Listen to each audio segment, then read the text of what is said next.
Moses Itauma is an absolute problem. And listen, guys, I knew it before, but he put his stamp on it most recently in the fight last weekend against Jermaine Franklin.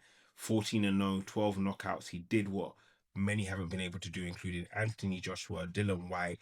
He took Franklin out and he took him out within 5 rounds. And listen, respect, respect. The boy is a unicorn in the heavyweight division, and I'll speak about what I like about him. I'll speak about his trajectory. I'll speak about where I think I want him to go next because he's not far off a world title. So going into the fight against Jermaine Franklin, extremely durable, somebody who poses problems time and time again for these heavyweights, not because of how dangerous he is potentially. I mean, he can land a punch, he can cause problems, but just because of how durable he is. And that durability would be tested against the young heavyweight Moses Itauma.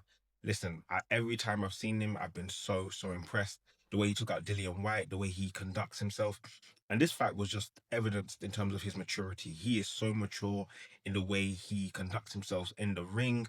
I'll talk about the fight, but as I talk about the fight, I'm going to talk about his style. His style is different.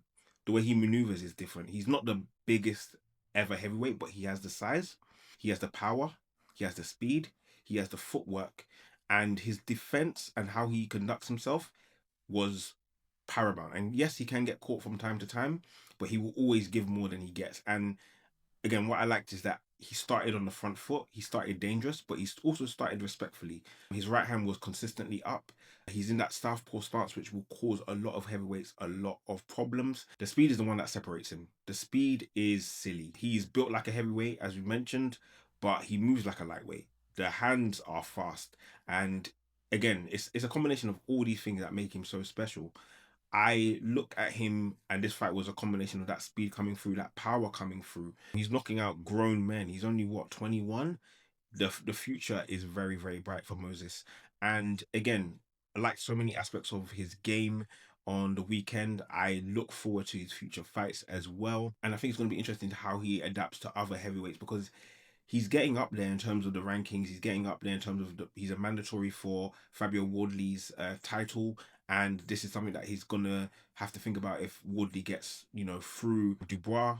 Obviously, they're stablemates, they train together, so unlikely that Frank Roman will probably want to put them up against each other, but still, it's something to be thought about. He'll probably try and get him a fight with Usyk eventually. I think I look at him and I'm like, you're maybe two, 3 fights away, if that, but continue to get those rounds in. If I'm not mistaken, like he's got a roughly around 36, 37 rounds, if not less than that. So the experience still needs to go up, but he's so mature.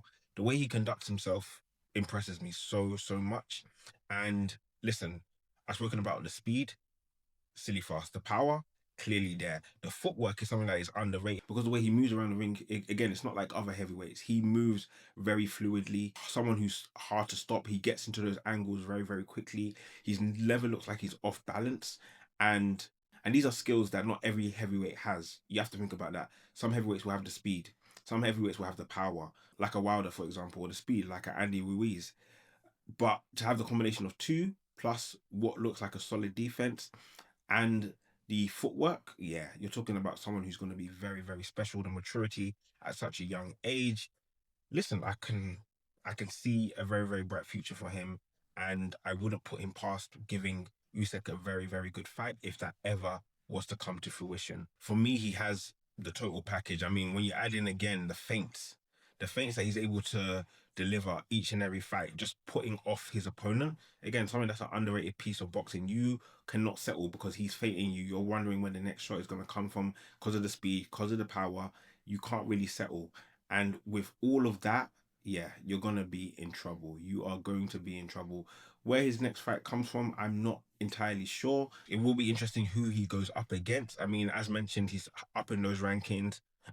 Looking now number one ranked in the WBA and WBO. He's a mandatory challenge waiting, as mentioned, and he could be one of the youngest heavyweight champions ever. Obviously not the youngest because Mike Tyson holds that, but it's something that he can aspire to be one of the youngest heavyweight champions of all time.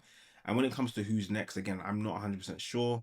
A good domestic fight with a Coley could be something that could be interesting. But again, who wants to fight him? Who actually wants to fight him? The person probably would want a pretty significant payday and again have to actually believe that they have an opportunity to fight him and beat him because I'm not sure who actually believes that they can take him on and win at this present stage. Again, he's young.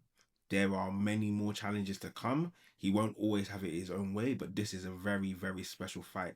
But guys, I want to know your opinion on the young heavyweight. What do you think? Where do you think he can go? Who do you want to see him fight next? And how many fights do you think he actually has to fight before he can challenge for a title? Because again, he's a mandatory and the opportunity does not seem too far from him.